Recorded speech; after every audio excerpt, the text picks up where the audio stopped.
Hello everyone, thank you so much for coming back. Today we're going to be doing hot dog tutorials, and if you are a follower of my blog, you already have the written tutorial.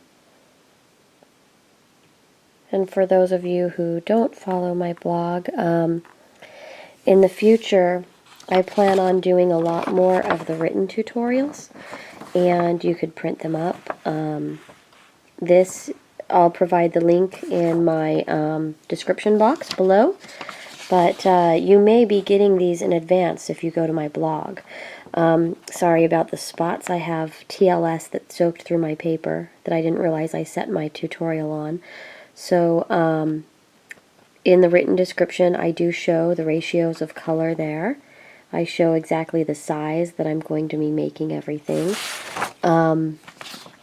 So I do have lots of photos for those of you who would like to go to my blog. It's sweetandsavorytrinkets.blogspot.com, I believe. So let's get started.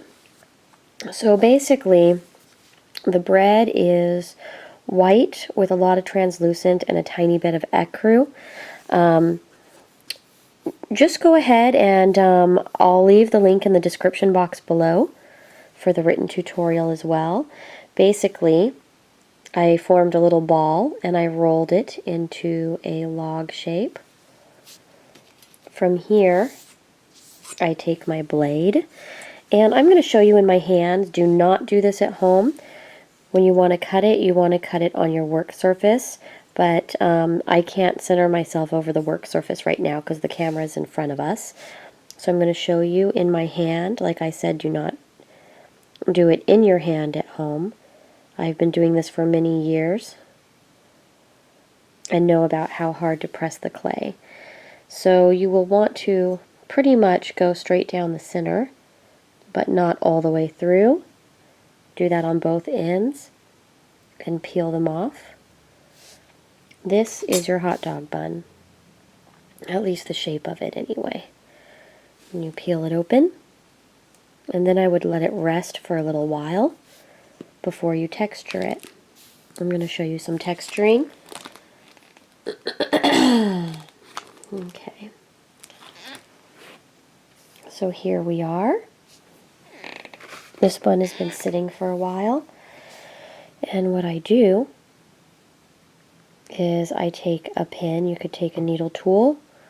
I just use a safety pin for this. Let me pull it out a little bit more. And from here I go into tiny, tiny circles.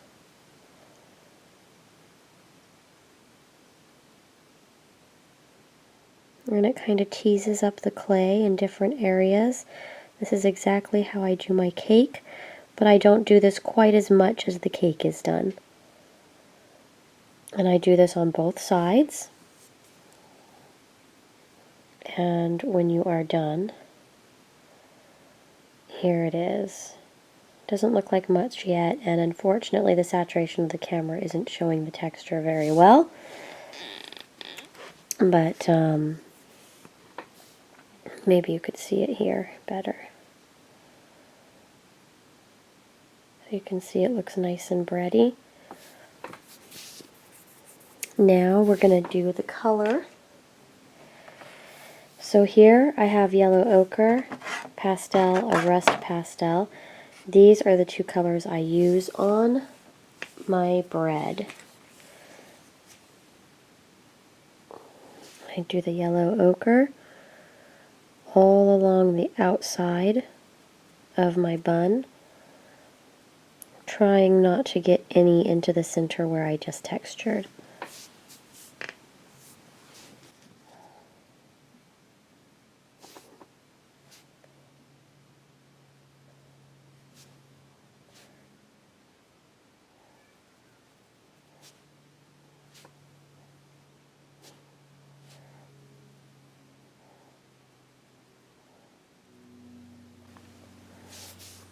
Now we're going to go with the rust, and I touch it in the rust and a little bit of the yellow ochre, and I go very gently along the top and pull down. Definitely don't want solid lines there, just want to give it a slightly toasty effect.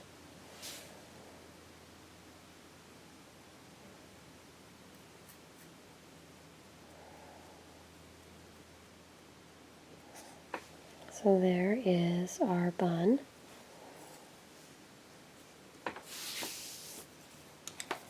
Now for our hot dog. So for our hot dog, I do have the color recipe in the written tutorial. You could check that so we could save some time here. I roll it into a small ball, much smaller than the bun. The bun was a lot larger. I do have the measurements that I'm using in the written tutorial. And then you roll it out and place it into your little bun. And you can do the star pattern at the very end of your hot dog here. I just do that with a needle. So you get that little tiny star shape, like the real hot dogs have. You don't have to, I just think it adds a little extra touch. And then if you wanted a plain hot dog that's boiled, you bake it right now. We'll do a grilled one just so you see that too. So for a grill, you place little lines evenly spaced. And that's supposed to be for the grill marks.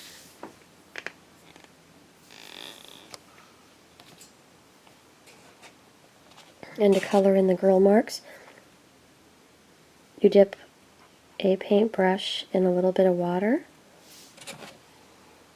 and then into some black or dark brown black pastel. That picked up a lot there.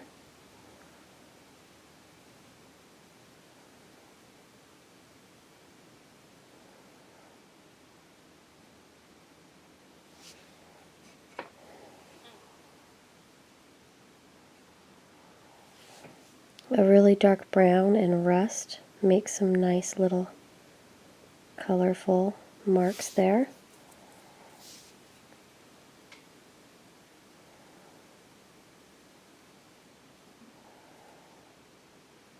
And then I even like to add a little bit to the top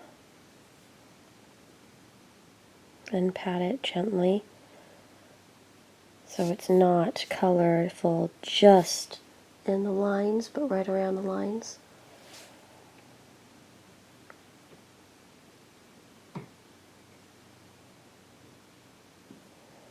So there we have those.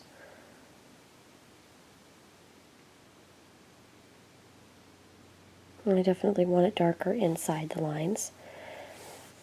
So there we go for a hot dog that's been on the grill.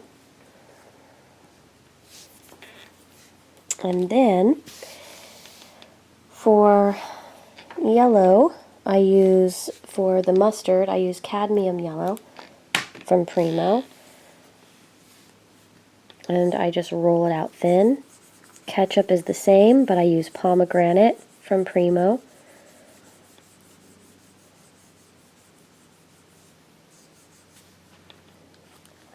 And you could decide if you want it going all the way across, if you want it on one side. How you put your ketchup and your mustard is completely up to you. If you do grill marks, you might want to make sure you show some of them. You don't completely cover them up.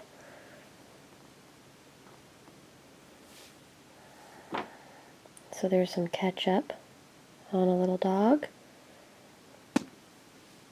Now if you want to do some relish,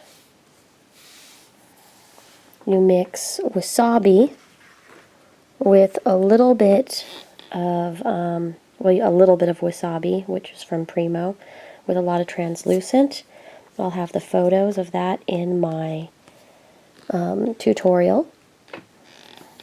And I smash it with my finger. No pasta roller here. Not a lot of fancy tools. But I take green and a little bit of the dark brown, and I paint the surface. I'm darkening it up. Just on one side, just on the top, because relish is mostly the lighter color, and then you just get a little bit of the pickle side. The outside of the pickle that's the darker color, you just get a touch of that. So I put on a little bit of the darker color to mimic that. So from here, I just take small strips, and the size of your relish is determined by how thin you make the piece of clay, and then how thin you cut the slices. Don't do this on your finger. I'm just showing you since it would be hard and kind of far away for you to see on the table. Trying to see if you could see the difference in color there. So there's a darker color just on the edge for the skin of the pickle. There we go.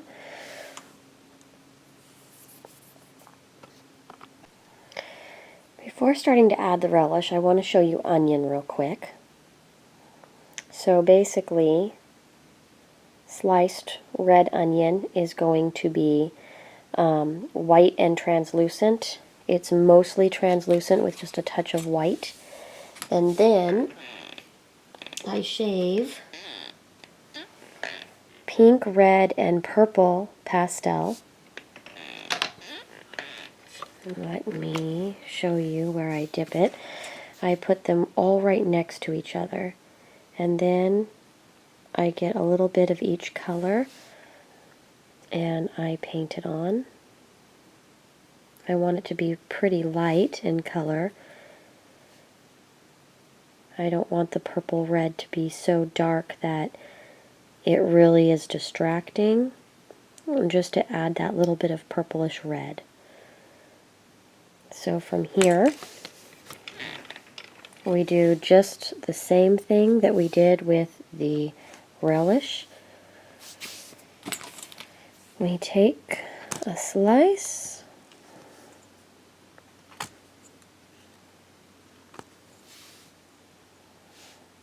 and then from here we chop some into squares, and this is our diced onion.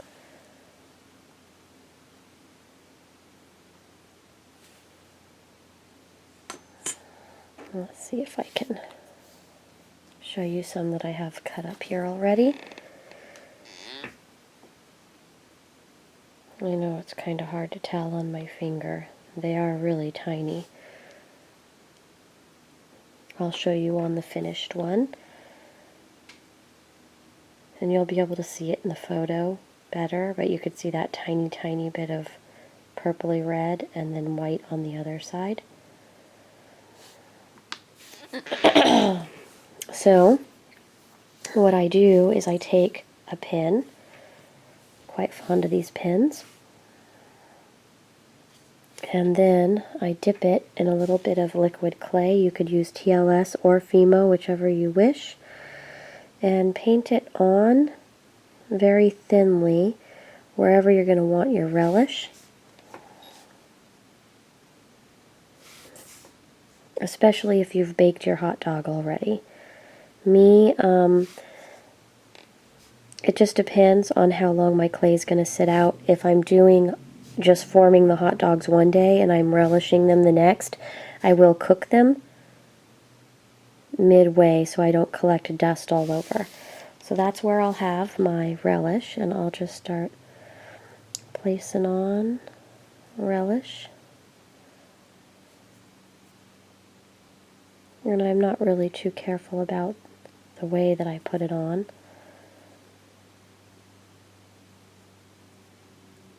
It's not like hot dogs are perfectly clean, they're kind of sloppy.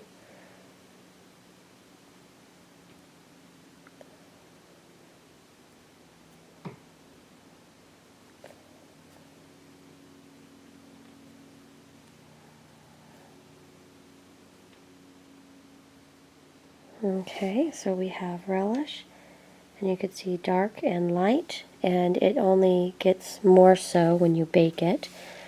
And then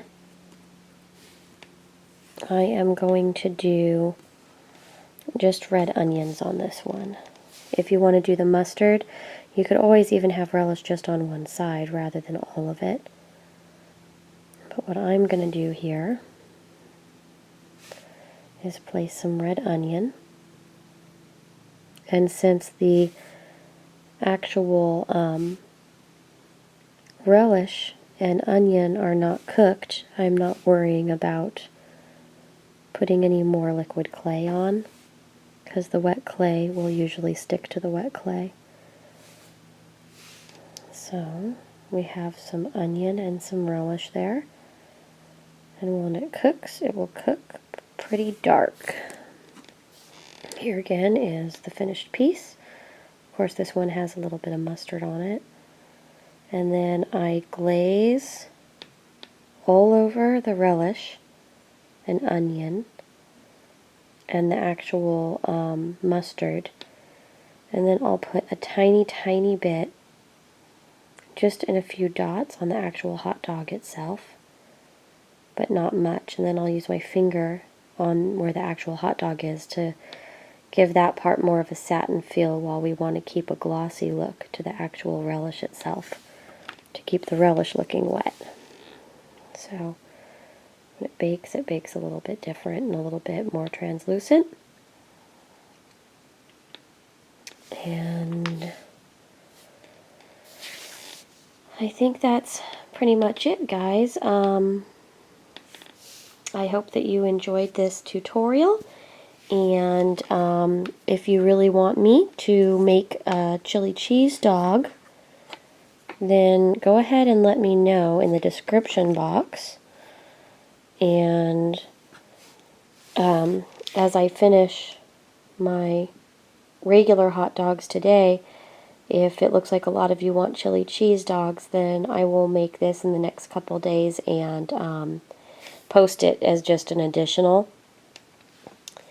And I hope that you guys have a wonderful afternoon. Thanks for coming back. Bye.